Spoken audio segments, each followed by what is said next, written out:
Wyoming Territory, 1877. The wind carried the scent of pine and charred timber when Clara Joensen stepped off the stagecoach and into the ruins of her future. Her boots crunched over blackened dirt as she stared at what had once been a modest homestead. Now it was nothing but ashes and twisted iron. The fence was splintered, the barn half collapsed, and smoke still curled from the scorched remains of the main house. What caught her chest in a tight fist wasn't the destruction, though it was the silence. No one was here. No husband. No neighbors. No note. Clara pressed a hand to her throat. "No," she whispered, voice catching. This cannot be it. She had traveled over 1,000 miles from Illinois, sold her mother's brooch to afford the trip, answered a kind letter from a widowed homesteader named Thomas Elwood, who promised a simple life, a steady roof, and a fresh start. He had written about the two children. He had William and Wren, how they needed a mother's care. Clara had imagined their faces on the long ride west. But this place was dead. She turned in a slow circle, heart pounding. "Hello," she called. "Is anyone here?" "Easy there." The voice came from behind her. Clara spun, startled. A man was climbing down from a chestnut gelding, rifle slung across his back. His hat shaded his face, but when he stepped closer, she could see the concern in his eyes, storm gray, sharp, but not unkind. He looked about 30, with a sun-browned face, a strong jaw, and a few days' worth of unshaven stubble. Dust coated his boots and the cuffs of his shirt. "I did not mean to scare you," he said, pushing his hat back. "Name's Boone Mercer. I ranch 3 miles south. Came to check on the Elwood place. Saw the smoke yesterday." Clara stared at him, hope flaring for just a second. "Do you know what happened here?" Boone's jaw tightened. "Fire took it. 2 nights ago. Real sudden. Lightning, maybe. Folks up north said they saw it from town." "And Thomas? The children?" He hesitated. "I found their wagon tracks heading out. Fast and light. I reckon they were trying to get to town." Her knees buckled, and Boone caught her elbow before she hit the ground. "I came here to marry Thomas," she said, voice cracking. "He wrote me letters. Said he needed a wife. Said his children needed a mother." Boone's hand didn't leave her arm. "I am sorry. I truly am. But if they made it to town, we would have heard something. I think." He stopped himself. "I think they did not make it." Clara covered her mouth. Her chest hurt. "I came all this way," she whispered. "And there is nothing left." Boone looked at her for a long second, then reached gently for her trunk, lifting it as if it weighed nothing. "You cannot stay here," he said. "Not with the roof gone and the ground still hot. Come with me. I have space. You can rest up. Figure out what comes next." Clara wanted to refuse, but she had nowhere else. "All right," she said softly. Boone's ranch sat in a wide valley, bordered by pine and hills. His house was small, but solid, with a porch that faced the morning sun. Clara said little on the ride there. Grief made her quiet. Boone did not press her. He gave her the spare room, clean linens, a chair by the window. That night, she sat staring out, hands folded in her lap, the smell of smoke still in her hair. The next morning, Boone knocked once before stepping into the kitchen, where Clara was boiling water. "I will head into town," he said. "See if anyone's heard word about the Elwoods. You need anything?" She shook her head. "Only answers." Hours passed. She swept the porch, fed the chickens, folded linens to keep her hands busy. Boone returned near sundown, face drawn. "No one's seen them," he said. "I asked every soul between the mercantile and the rail depot." Clara looked down at the folded cloth in her hands. "Then it is true." Boone stepped closer. "I am sorry, Clara." The way he said her name quiet, steady made her throat close up. She did not cry. She had done enough of that on the ride west. But she set the cloth aside and walked past him, out the front door. The valley was quiet. The sun dipped low. She stood in the golden light, arms wrapped around herself. After a long silence, Boone stepped out beside her. "Tell me what you need," he said. Clara looked over. "I need to build something. Anything. I cannot go back to Chicago. I have no people left there. I sold everything to come here. I need a reason to stay." Boone nodded once. "Then we rebuild the Elwood place." Her eyes widened. "Why would you help me?" He looked out at the hills. "Because you came here for a life. And I reckon you still deserve one." They started work the next morning. Boone brought tools. Clara tied her hair back and rolled up her sleeves. The ashes were still warm beneath their boots, but they cleared the debris, plank by plank, until the land was bare. Boone hauled new lumber from town. Clara hauled water and hammered nails alongside him. She did not know the craft, but Boone showed her. Quietly, patiently, she learned the rhythm of his silence. The way he always handed her the lighter tools without asking. The way he looked at her when he thought she was not watching. One afternoon, she caught him watching her lift a beam, and he stepped in fast, hands steadying the wood. "You do not have to do it all," he said. "I need to," she answered, breathless. "I need to feel like I am not just standing in the wreckage." Boone held her gaze for a beat. "You are not." Weeks passed. The house rose from the earth again, slow and steady. Clara planted flowers beside the new porch. Boone built her a rocking chair. They ate dinner on the steps in the evenings, watching the sun fall behind the hills. One night, after they had finished framing the last window, Boone stayed behind while Clara swept the floors. He leaned against the wall, arms crossed. "You know," he said, voice low, "when I first saw you standing in the ashes, I thought you looked like someone who had been struck down but not broken. I have not seen many fight like that." Clara looked over at him. "I did not have much choice." "You did," he said. "You chose to stay, chose to build. That means something." Her breath caught. "Boone." He stepped closer, not rushing, just enough to reach out and brush soot from her cheek with his knuckles. "I know this was not the life you planned," he said, "but it could still be a good one." She looked up at him, heart thudding. "You mean, with you?" "If you want it," he said simply. Clara stepped into him then, arms around his waist, forehead against his chest. Boone's arms came around her without hesitation, strong and sure. "I want it," she whispered. He tipped her chin up and kissed her. Not rushed, not hungry, just warm and real and steady. For the first time since stepping off the stagecoach, Clara felt like she had come home. A late summer rain moved through the valley by morning, softening the air and tamping down the dust. Clara stood barefoot on the new pine floor, her hem damp where it grazed the threshold. The roof held firm above her. She listened to the patter against the tin, her hand resting on the doorframe Boone had planed smooth just days before. Behind her, he set a kettle on the iron stove without a word. The air was filled with the smell of wet earth and boiled chicory. "You ever lived through a Wyoming winter?" he asked, not looking over. "No," Clara said, "but I suppose I will." He nodded once. "We'll need to seal the windows better. Snow finds every crack." He wiped his hands on a linen cloth, then finally turned. "You still want this place come November?" Clara met his eyes. "I do." Boone gave a slight nod and stepped outside to check the horses. Clara followed him with her gaze as he moved through the downpour, rain sliding off his hat, his shoulders broad and steady. He had not asked her to stay, not with words, but he'd made room for her in the rhythm of his days. She felt it in the way he left the kitchen lamp burning if she worked late, or in how he tucked extra nails into her apron pocket so she didn't have to ask. After the rain passed, Boone loaded the wagon with fence posts. "I'll take the south line today," he said. "Some of the wire slipped after that storm last week." Clara tucked her braid into her bonnet. "I'll come." He looked at her worn gloves, then back at her face. "You sure? My hands can still close around a hammer," she said. "That's enough." The fence line ran along a rise where the earth broke open into shale and scrub. Boone handed her the post driver without a word. She set to work, her arms straining with each lift. He worked beside her, his focus never leaving the task, but his presence steady like a low hum at her side. They stopped when the sun dipped low, the sky streaked with rust and lavender. Boone passed her a canteen. Clara drank, then leaned against the fence post, wind tugging at the loose strands of her hair. "Why'd you come west?" she asked. He adjusted his gloves, then looked out over the hills. "My brother died in Kansas, left behind a widow and 2 little ones. I helped bury him, then kept writing. Didn't see the point in going back." She studied him. "You don't talk about him much." "No reason to," he said.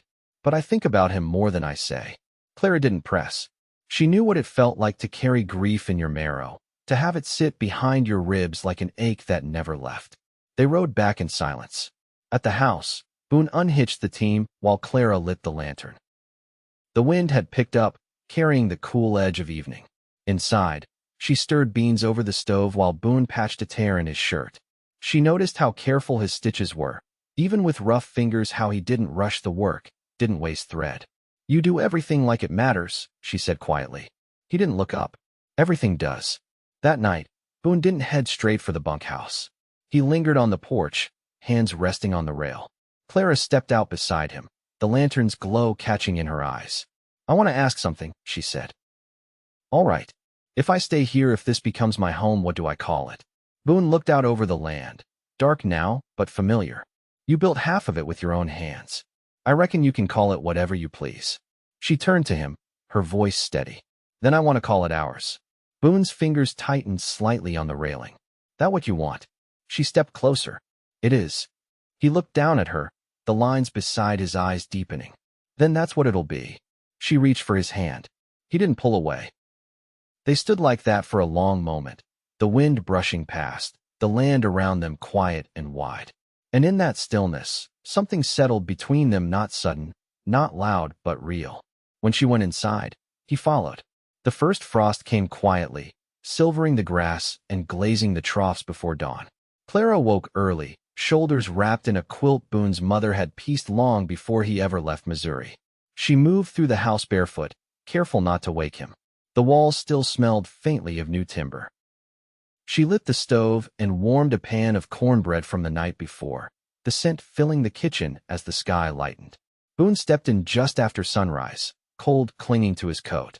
He pulled off his gloves and hung his hat by the door without comment. "There's a letter," he said, sliding an envelope from his coat pocket and placing it on the table. "Came through the post at the general store. Addressed to you." Clara dried her hands on her apron and took it. Her name was written in a child's uneven hand, the ink faded in places. She sat slowly, heart knocking against her ribs as she broke the seal. After reading the first few lines, her hand covered her mouth. Boone sat across from her, silent. "It's from Wren," she whispered. "Thomas's daughter. She's alive." He leaned forward, brows drawn. "Where is she?" "A ranch in Montana, near Miles City." Clara's voice shook. "A family took her and William in after the fire.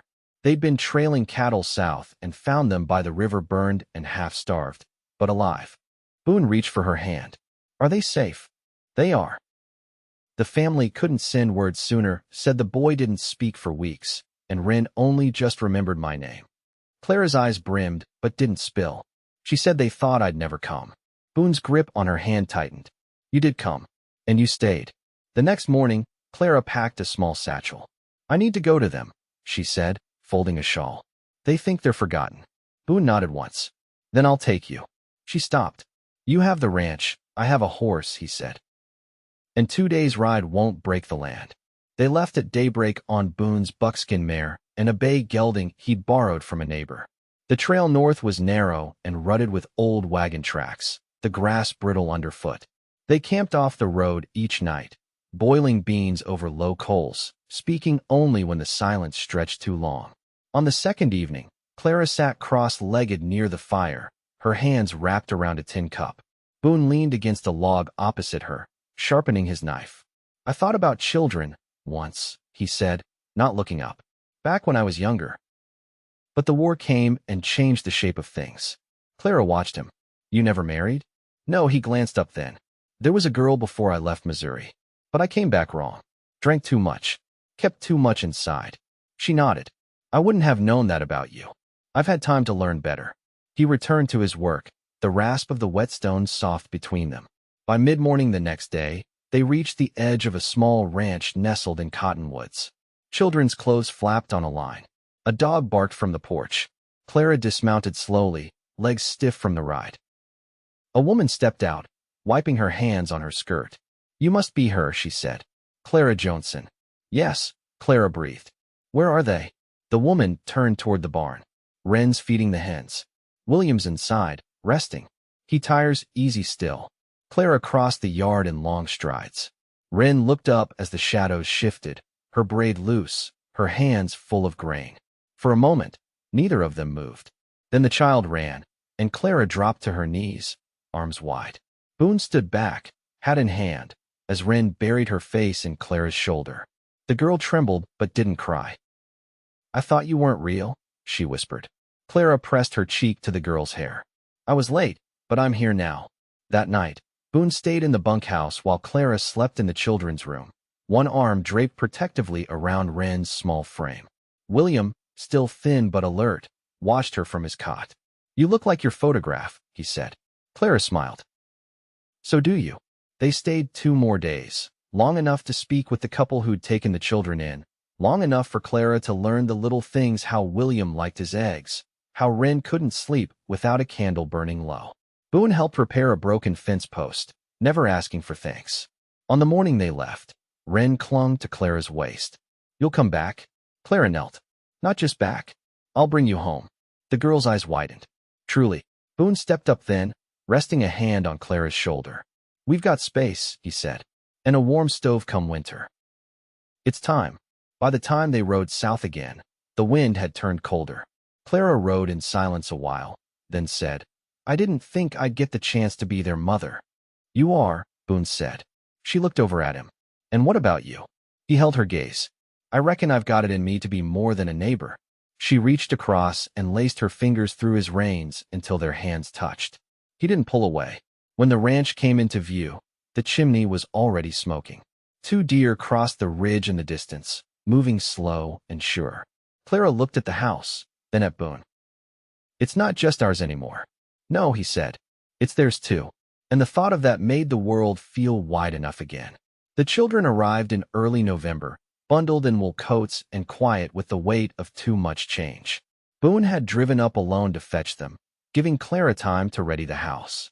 She made space in the pantry, lined the beds with thick quilts, and stitched new curtains for the east room, where morning light would fall soft across the floor. Wren stepped down from the wagon first, her grip tight on the handle of a small valise. William followed, eyes squinted against the cold, one hand resting on the side rail. Clara waited by the porch steps, her hands folded in front of her, heart steady despite its pace. "I remembered the creek," Wren said as she crossed the yard. "It's still there." Clara smiled. "The creek doesn't go anywhere." William eyed the chimney. "Does the fire burn all night?" "If it needs to," Boone said, lifting their satchels. Inside, the house held a dry warmth, the kind that settled into the bones. Clara showed them where to hang their coats, where the tin cups were kept, how to latch the back door against the wind. They listened without interrupting, their silences no longer uncertain, just learned. That night, Boone carved a small wooden horse and set it on the shelf beside the window. William picked it up without a word, then placed it back, careful as if it might splinter under his fingers. Clara stirred the stew, glancing toward the table.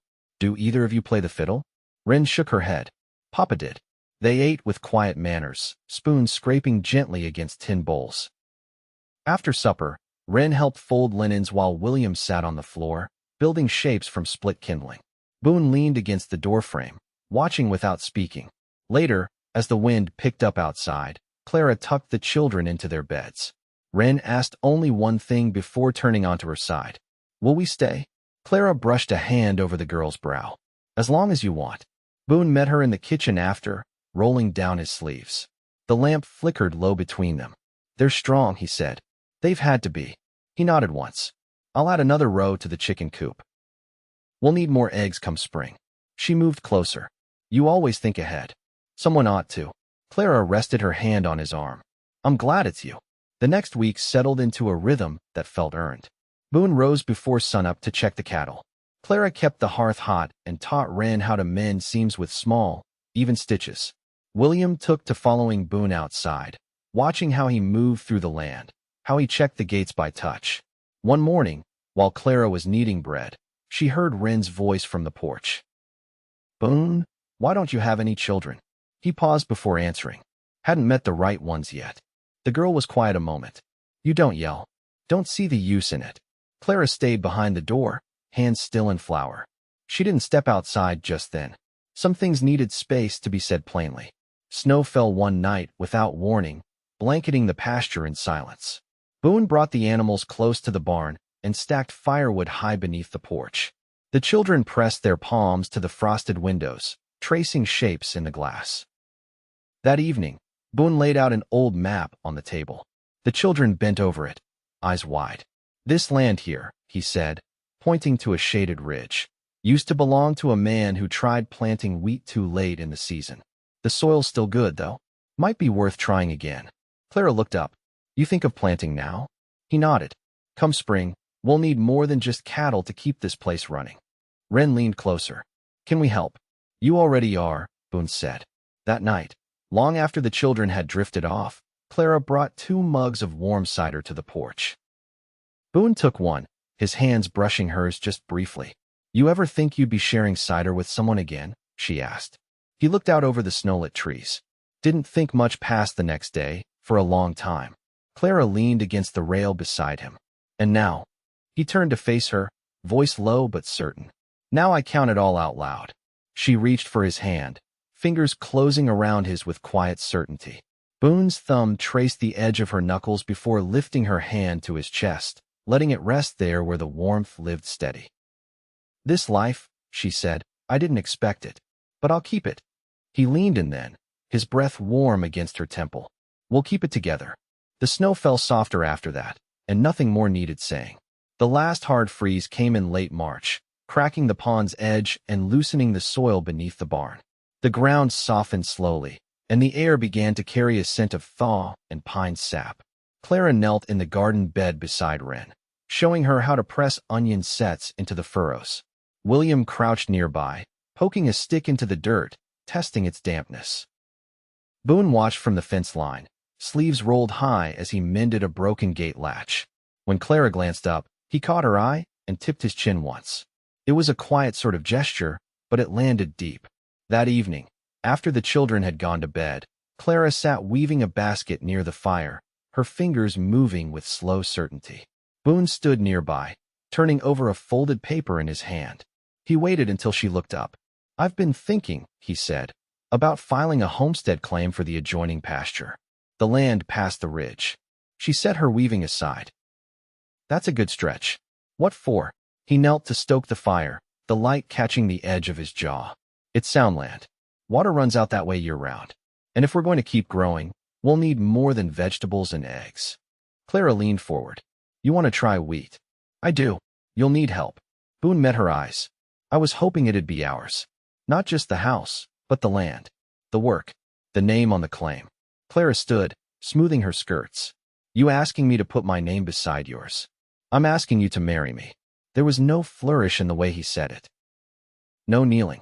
Just a man standing in his own house, offering the only thing he hadn't already given his name, his future.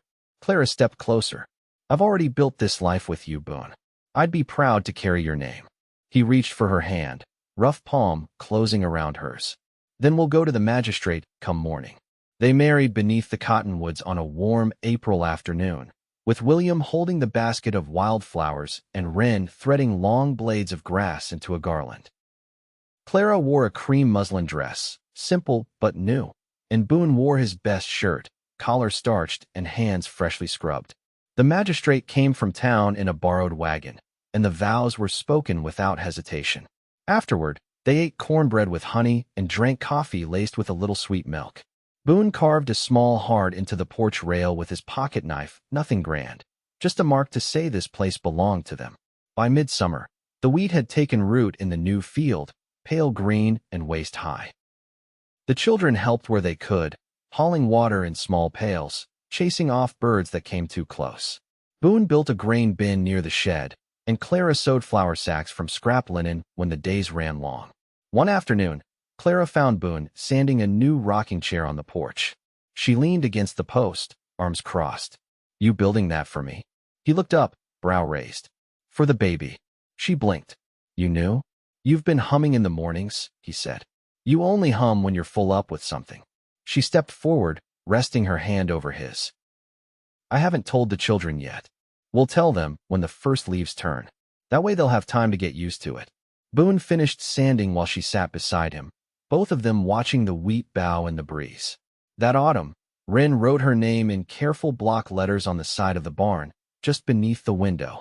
William built a swing from an old rope and a slab of pine, tying it to the cottonwood limb himself. Clara's belly grew round, and Boone built a cradle from fir boards he'd milled 2 winters prior, the ones he'd saved for something worth doing. The baby came in early December, a girl with a full head of dark hair and lungs strong enough to wake the house. Boone held her first, his hands steady despite the shake in his breath. "We'll call her Ruth," Clara whispered, resting against the pillows. "After my grandmother." Boone sat beside her and laid the baby in her arms. "She's got your eyes. She's got your quiet." That night, with Ruth asleep in the cradle and the children curled beneath quilts, Boone pulled the rocker close to the fire. Clara leaned into him, one hand resting over his heart. The snow outside drifted high against the porch rail, but the house was warm and full. "I never thought I'd have all this," she said softly. Boone kissed the crown of her head. "It's ours now. Every inch of it." Years passed, marked by harvests and birthdays, by new foals in spring and fence posts reset after strong winds. Wren grew into a tall, calm girl who read by lamplight and stitched seams as fine as her mother's. William learned to shoe horses and handle a plow, and he did both with a quiet diligence Boone never had to teach. Ruth followed them everywhere, barefoot and curious, hair always tangled and eyes sharp like her father's. She learned to ride before she could read and planted her first row of beans beneath her mother's watchful eye. The ranch stretched farther now, the homestead claim approved, and the wheat growing stronger each season. Boone and Clara walked the fields in the evenings, her arm looped through his, their pace slow but sure. And sometimes, when the sun slipped behind the western ridge and the porch light glowed gold against the night, Clara would rest her head on Boone's shoulder and whisper, "This is the life I chose."